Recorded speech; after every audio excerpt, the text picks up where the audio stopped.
Bapak, Ibu, Saudara-saudari yang terkasih dalam Tuhan Kristus Yesus, selamat datang kembali kepada video seri Membaca Injil Markus. Pada video ini kita akan mendalami kutipan pertama, yakni di pinggir Sungai Yordan dan di padang gurun, Injil Markus bab 1 ayat 1-13. Mari kita membaca bersama-sama dulu teks ini. Inilah permulaan Injil tentang Yesus Kristus Anak Allah. Seperti ada tertulis dalam kitab Nabi Yesaya, "Lihatlah, aku menyuruh utusanku mendahului engkau. Ia akan mempersiapkan jalan bagimu. Ada suara orang yang berseru-seru di padang gurun. Persiapkanlah jalan untuk Tuhan, luruskanlah jalan baginya." Demikianlah Yohanes Pembaptis tampil di padang gurun dan menyerukan, "Bertobatlah dan berilah dirimu dibaptis, dan Allah akan mengampuni dosamu." Lalu datanglah kepadanya orang-orang dari seluruh daerah Yudea dan semua penduduk Yerusalem. Dan sambil mengaku dosanya, mereka dibaptis di Sungai Yordan. Yohanes memakai jubah bulu unta dan ikat pinggang kulit, dan makanannya belalang dan madu hutan. Inilah yang diberitakannya, "Sesudah aku akan datang Ia yang lebih berkuasa daripadaku. Membungkuk dan membuka tali kasutnya, aku tidak layak. Aku membaptis kamu dengan air, tetapi Ia akan membaptis kamu dengan Roh Kudus." Pada waktu itu datanglah Yesus dari Nazaret di tanah Galilea, dan Ia dibaptis di Sungai Yordan oleh Yohanes. Pada saat Ia keluar dari air, Ia melihat langit terkoyak, dan Roh seperti burung merpati turun ke atasnya. Lalu terdengarlah suara dari surga, "Engkaulah anakku yang kukasihi, kepadamulah aku berkenan." Segera sesudah itu Roh memimpin Dia ke padang gurun. Di padang gurun itu Ia tinggal 40 hari lamanya, dicobai oleh iblis.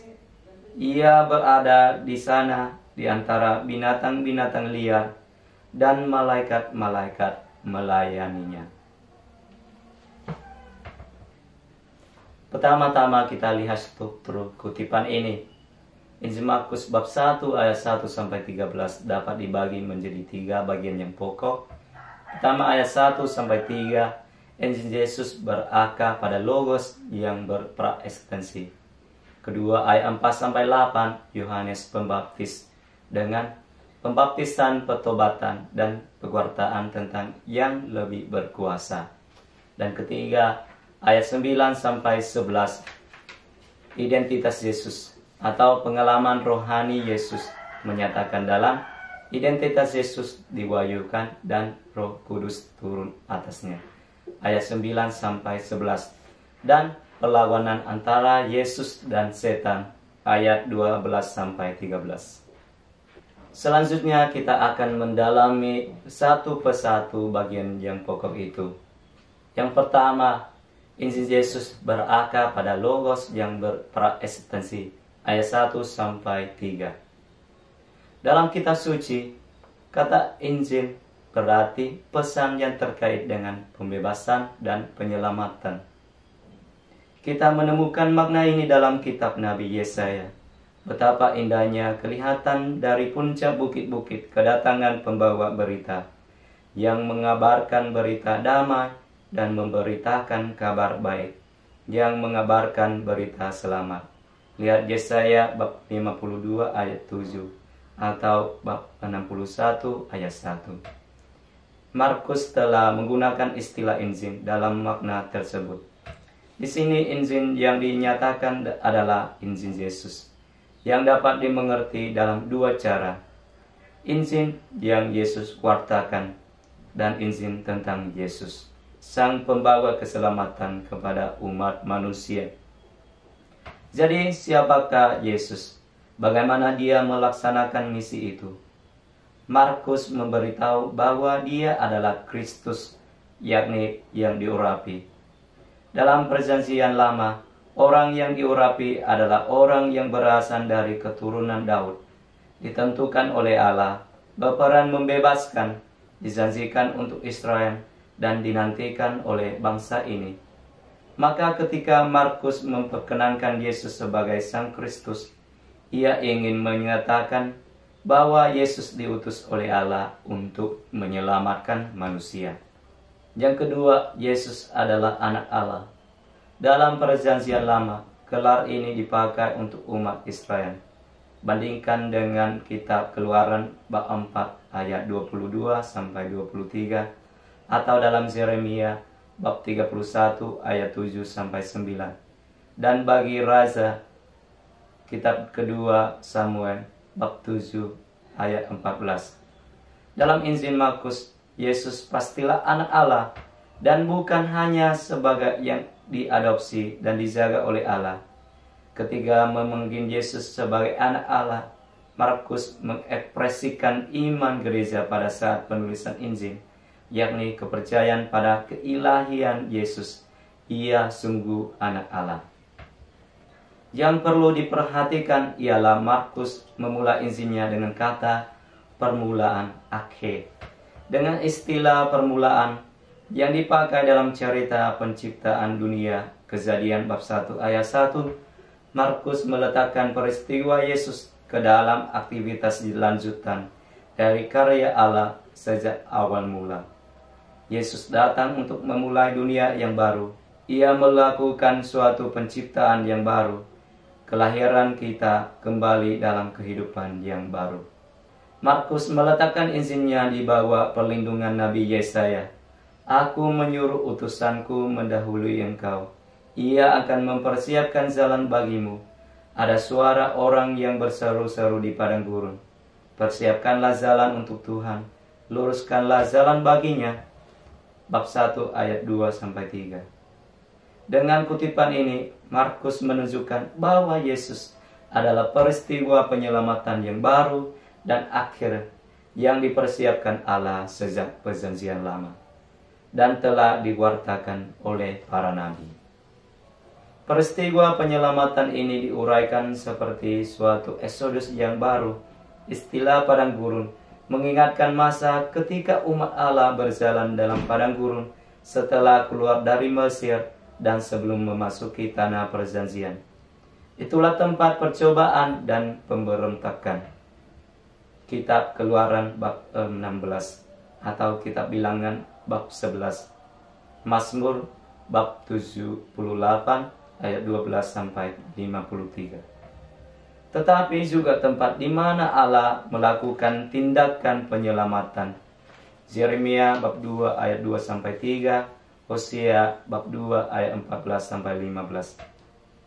Jalan Tuhan adalah suatu gambaran yang sangat populer dalam Deutero Yesaya atau Yesaya kedua, yang menunjukkan bahwa melalui jalan inilah Allah membawa umatnya kembali dari pembuangan.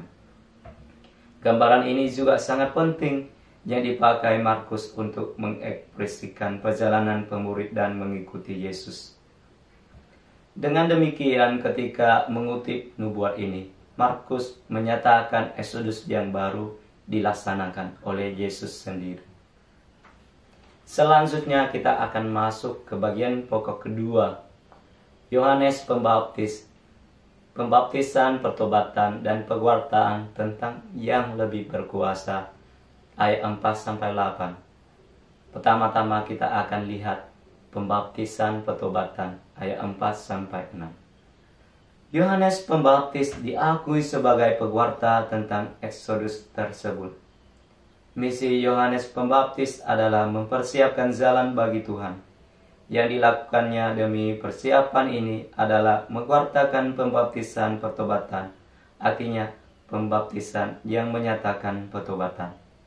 Itulah pembaptisan yang menunjukkan tentang batin yang bersedia dari si penerima. Pembaptisan ini adalah simbol dari pengampunan yang mereka harapkan. Yohanes membaptis di Sungai Yordan. Tempat ini mempunyai nilai simbolis sebagai perbatasan antara padang gurun dan tanah perjanjian. Misi Yohanes dilukiskan sangat berhasil. Seluruh daerah Yudea dan semua penduduk Yerusalem datang kepadanya. Hal itu menunjukkan bahwa misinya telah selesai dan semuanya telah siap.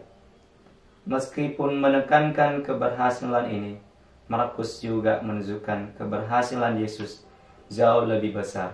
Bandingkan dengan bab 3 ayat 7-8. Gambaran ikat pinggang kulit mengingatkan tokoh Elias dalam kitab Raja Kedua bab 1 ayat 8. Sementara jubah bulu unta menurut Zakaria bab 13 ayat 4 adalah jubah para nabi. Elias harus datang pada hari Tuhan. Malakia bab 3 ayat 23. Dan Yesus mengkonfirmasi bahwa Elias sudah datang. Bab 9 ayat 13. Semuanya ini menunjukkan sifat eskatologis dari peristiwa Yesus. Sebab pada Yohanes, misi persiapan Elias telah selesai. Kedua, pewartaan tentang yang lebih berkuasa, ayat 7-8. Berbeda dengan narasi dalam Injil-Injil sinoptik lain, pernyataan Yohanes Pembaptis lebih menonjolkan pribadi Yesus daripada pembaptisan yang diterimanya. Yesus adalah yang lebih berkuasa. Istilah berkuasa mengingatkan pada Yesaya bab 40 ayat 10. Lihat, itu Tuhan Allah. Ia datang dengan kekuatan dan dengan tangannya ia berkuasa. Dengan demikian ditunjukkan peran Yesus sebagai yang dipilih Allah supaya melaksanakan penyelamatan yang eskatologis. Di hadapan Yesus, Yohanes Pembaptis tidak layak untuk membungkuk dan membuka tali kasut, yang merupakan kerja seorang hamba. Yesus adalah yang lebih berkuasa daripada Yohanes, karena ia adalah Tuhan, dan karena ia membaptis dengan Roh Kudus, dan bukan dengan air.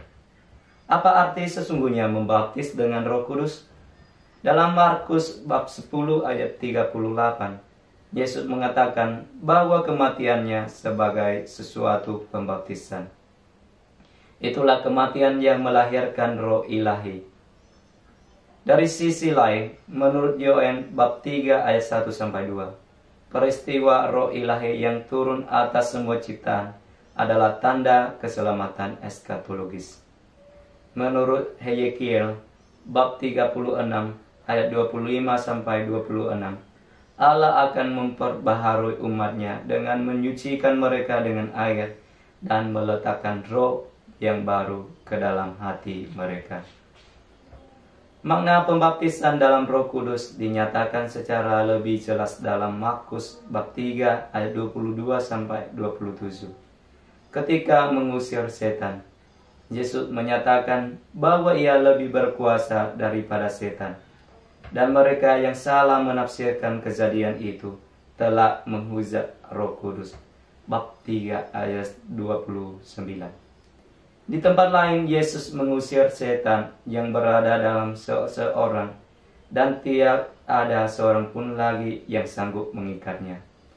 Roh Kudus telah turun atas Yesus ketika ia dibaptis dan memimpinnya ke padang gurun untuk digoda dan menang atas setan. Roh Kudus sendirilah kekuatan Yesus. Berkat Roh Kudus, dia menang atas setan, menyucikan hati manusia dari keadaan dosa, dan melahirkan mereka kembali ke dalam kehidupan baru. Jadi dapat disimpulkan bahwa dengan pewartaan pembaptisan dalam Roh Kudus, Markus memperkenankan Yesus sebagai sang melakukan suatu pembaptisan eskatologis. Sepanjang Injil, pembaca dapat melihat bahwa pembaptisan ini dilaksanakan melalui wafatnya. Buah dari pembaptisan ini adalah Roh Kudus. Ketika membiarkan diri tenggelam dalam misteri salib Yesus, orang beriman juga tenggelam dalam kekuatan Roh Kudus, sang menyucikan mereka dari segala dosa dan melahirkan mereka kembali dalam kehidupan yang baru. Bagian pokok ketiga, pengalaman rohani Yesus atau Yesus dibawa bimbingan Roh Kudus. Ayat 9-13. Setelah perkataan Yohanes tentang yang lebih berkuasa, penulis menceritakan bahwa Yesus datang untuk menerima pembaptisan dari Yohanes. Dengan demikian, Yesus dilukiskan sebagai yang lebih berkuasa, yang Yohanes bertugas untuk mempersiapkan jalan baginya. Namun demikian, identitas Yesus tidak dinyatakan baik oleh Yohanes maupun pembaptisan, melainkan teofani kemudian.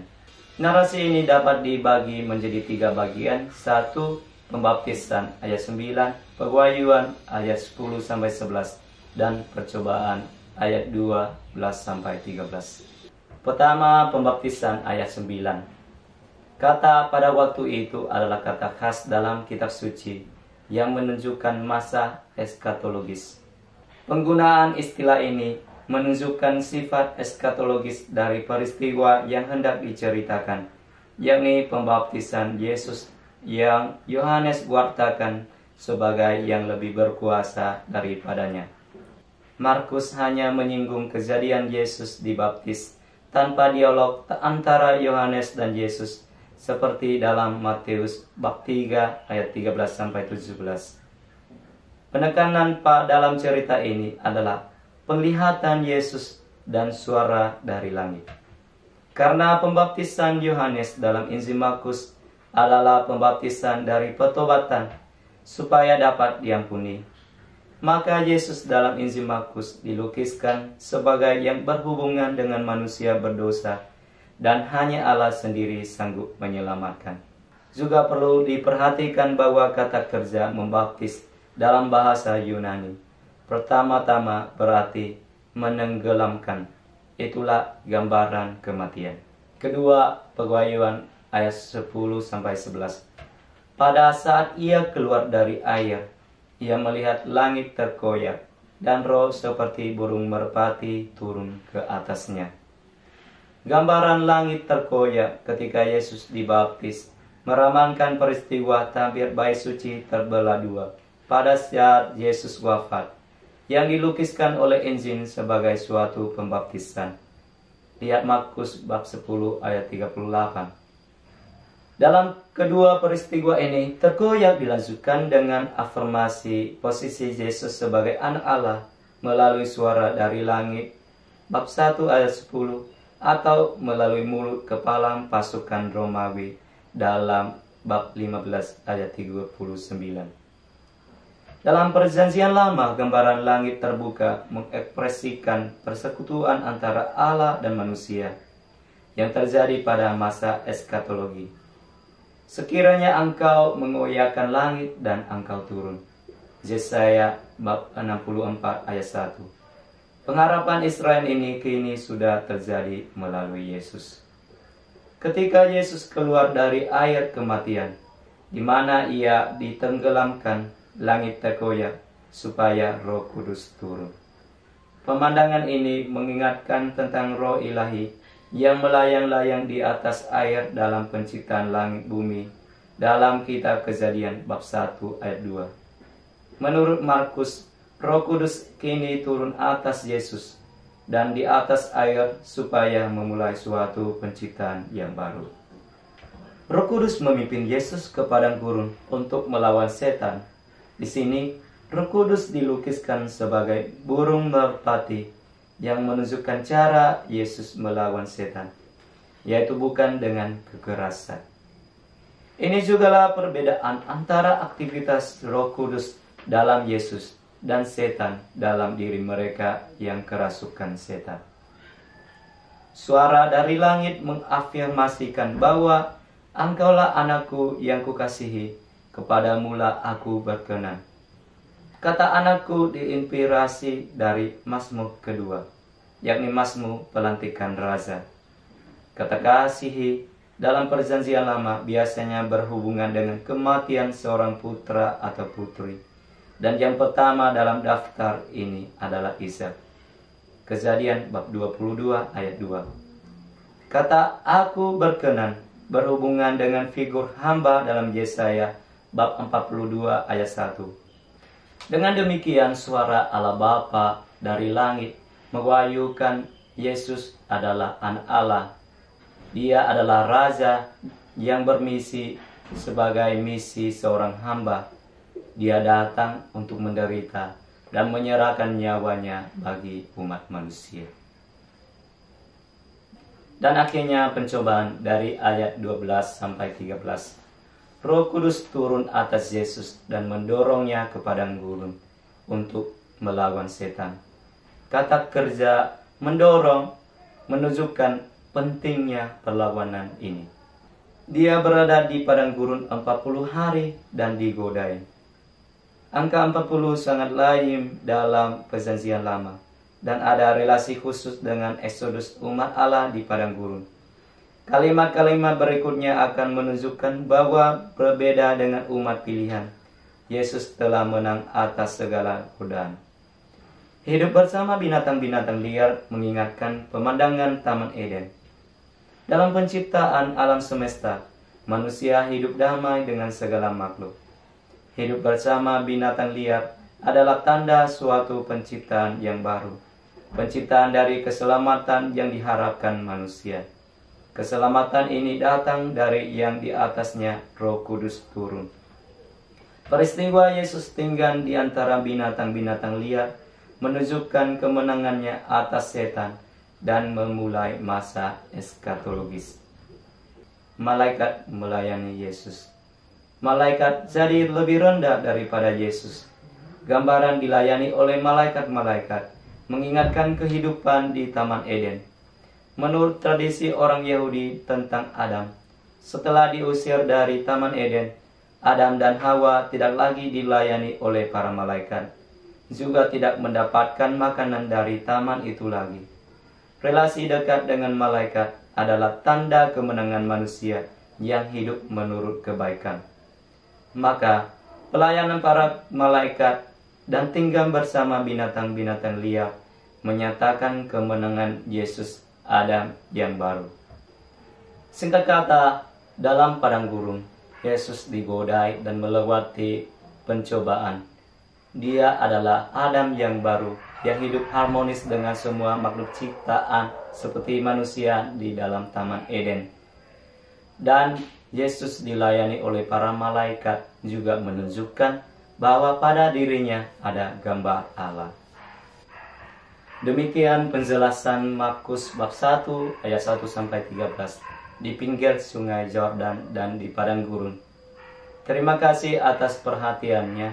Sampai jumpa lagi dan Pace Ebene.